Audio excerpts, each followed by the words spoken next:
now for our next award, let's invite LGBTQ Plus Commission Vice Chair Amber Whittington to the stage.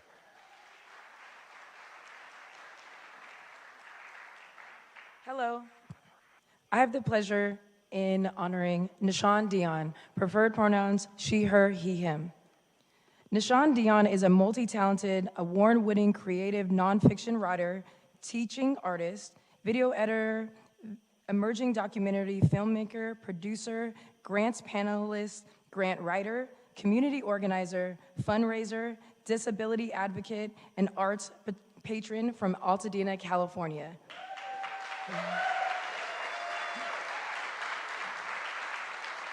Nishan does it all. As a former resident of West Hollywood for 4 years, she has an entertainment professional for 30 years, behind the scenes and in front of the lens as a SAG-AFTRA actor. A moment of courage and pride for him was when he testified in court in 1998 against the individual who assaulted him, resulting in a gunshot wound. Over the course of 3 decades, Nishan has experienced the effects of police brutality and gun violence, prompting him to gain extensive knowledge in mental health and social services. For the past 20 years, she has actively involved in the community, dedicating her time to volunteer at various organizations, including the Magic Johnson Foundation, the Actors Fund of America, the Lambda Literary Foundation, the West Hollywood Food Coalition, the Transgender Legal Defense, and Education Fund, and Heal the Bay. In recognition of her sustained commitment to the arts and exceptional creative ability over the past 30 years, she's received numerous grants, fellowships, and awards nationwide in support of her literature and forthcoming memoir. As an advocate for the arts, Nishan pays it forward by volunteering as a grant writer. She assists dozens of artists, entrepreneurs, LGBTQ folks, and crime victims in acquiring substantial grants, funding, and vital resources over the past decade. Nishan recently started production on her documentary film titled Renewed Life, chronicling her remarkable journey, resilience, and artistic exploration. The film is her triumphant rainbow blueprint to show marginalized youth the importance of literary skills and self-respect, and how to reach their full potential and shine with dignity when their rainbow is blurred. For more than 3 decades, Nahshon Dion has dedicated herself to creating a welcoming environment for the LGBTQ plus community, with a particular focus on gender nonconforming and the trans community. Leveraging her literary and production expertise, she's worked to amplify visibility and celebrate our community. In 2020, Nahshon Dion established the Transbrations Art Collective. So please join me in honoring Nahshon Dion.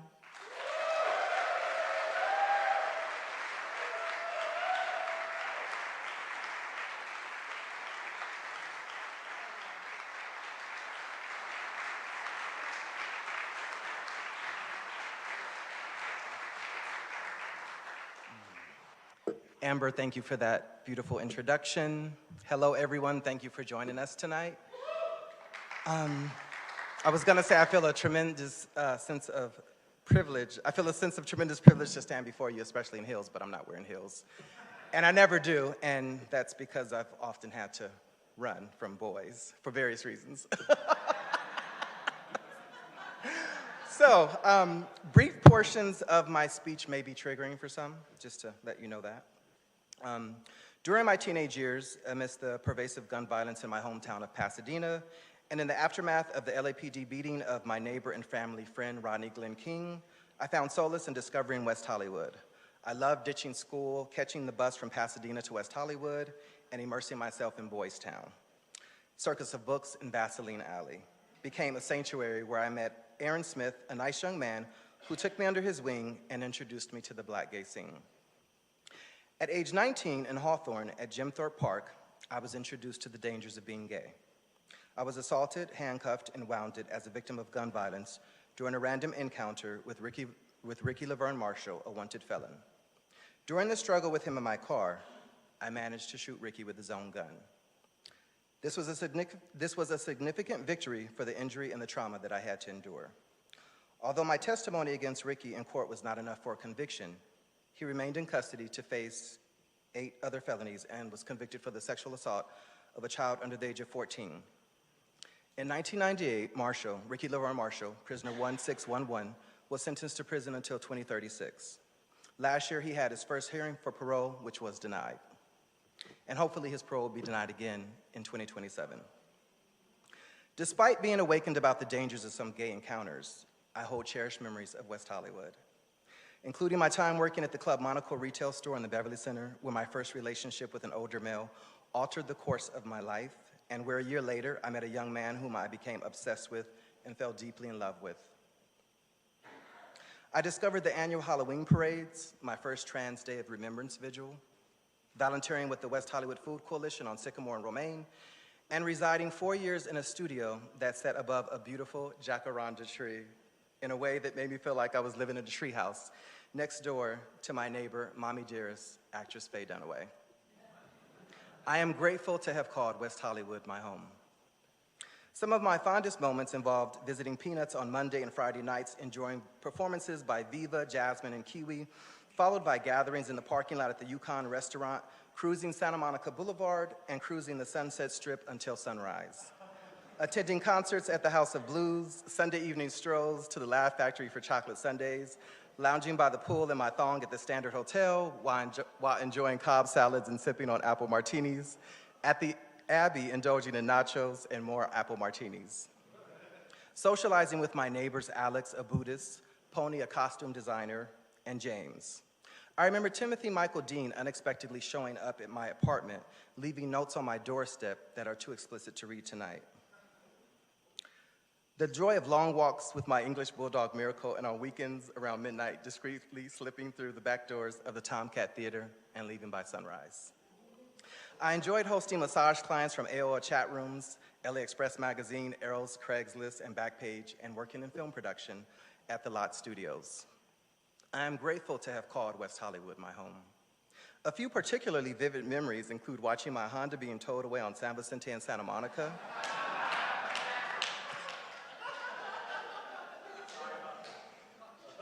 thank you. My wrongful arrest in 2000 by West Hollywood City Sheriff undercovers, resulting in my release without charges. A 5-day calming stay at Cedars Sinai Thalian Psychiatric Hospital. A cycling mishap on Sunset in Fairfax that left me with a concussion, 14 stitches, and 2 black eyes. I'll never forget attending the book release for The Fabulous Sylvester, The Legend, the Music, the 70s in San Francisco at a Different Light bookstore in West Hollywood. My West Hollywood home was a haven where I mourned the loss of my sister Shania, Muffin, Miss Kiwi, and my first love, Saeed Yusuf Bey. On June 25, 2009, while shopping at Smart and Final, a friend called to tell me about Michael Jackson's death, which caused me to rush home. Months later, I was gagging when I discovered that Michael Jackson's doctor, Conrad Murray, was my former co-worker's baby's daddy. I am grateful to have called West Hollywood my home. Due to my special needs for over 25 years, I've been the beneficiary of a tremendous amount of goodwill. I graciously accept this award while extending my immense gratitude to all of the staff at the Entertainment Community Fund and the West Hollywood Community Housing Corporation. They provided the foundation for my comfortable life in WeHo and is why I'm still here today. I also sincerely appreciate the steadfast support of Transbrations Arts Collective by the City of West Hollywood.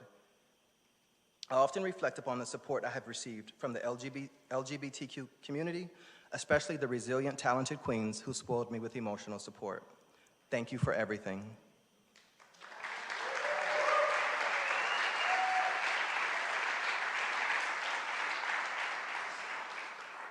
Often the efforts of LGBTQ people of color, especially those with disabilities, are overlooked, underestimated, misattributed, or excluded.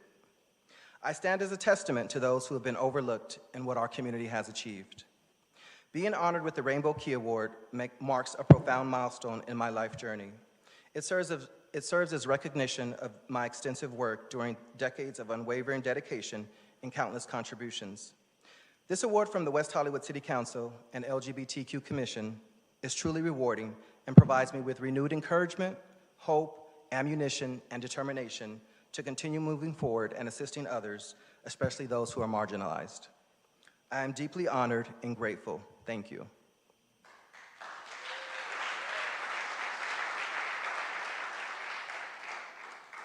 Philip Whitley, Sweetie Pie, I appreciate your friendship, your kindness, and your nomination. Thank you. In February of 2022, I interviewed Ivan Dwayne Daniel III, who was a legendary party promoter in West Hollywood for over 15 years. It might have been 20 years, 15 to 20 years. I asked Ivan how he coped with his circle of life getting smaller. He emphasized that he faced death early on in his 20s and that he processed death from a different lens, which made him realize every moment he engaged with others was important and to always leave others with something positive and life-affirming. Ivan mentioned speaking with his mom 6 years ago for 2 hours, and 2 days later she passed away. Ivan pointed out that we get a moment to be with each other, and when that moment is over, it's over. He mentioned other of his family members who had passed away and said his circle wasn't smaller, but rather those folks were now his guardian angels, standing all around him, and that he talks with them all the time and prays with them. I dedicate this award to the cherished memories of my beloved brother, Milton Lee Anderson, my dear friend Jody Ray, my crush Timothy Michael Dean, and my sweet former neighbor, Ivan Dwayne Daniel, who passed away last month on December 13th, 2023. Thank you.